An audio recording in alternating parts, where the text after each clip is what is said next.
మార్చబడింది మాట ద్వారా. ఎలా మార్చబడిందంటండి? మాట ద్వారా. ఆమెకి బాధలు లేవా, అప్పులు లేవా, ఆకలి లేదా, కడుపు మంట లేదా, కన్నీరు లేదా? ఉందా? లేదండి, ఉంది. కనుకనేమి అక్రమాలు చేస్తుంది, పొరపాటు చేస్తుంది, దొంగతనం చేసిన, వ్యభిచారం చేసిన, నరహత్య చేసిన, అబద్ధ సాక్ష్యం పలికిన అన్నీ ఒకటే కోవకు వస్తాయి. ఇవన్నీ ఏంటివి? పాపాలే.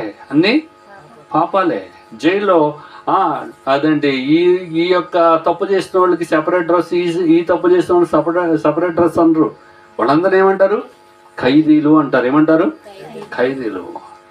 కనుక యేసు ప్రభు తలెత్తి చూసి అంటాడు, అమ్మా ఎవరును నీకు శిక్ష విధింపలేదా అని అడిగితే ఆమంటారు, అయ్యా ఎవరును శిక్ష విధింపలేదు ప్రభువా అని. అంటే యేసు ప్రభు చెప్పిన మాట ఏంటి?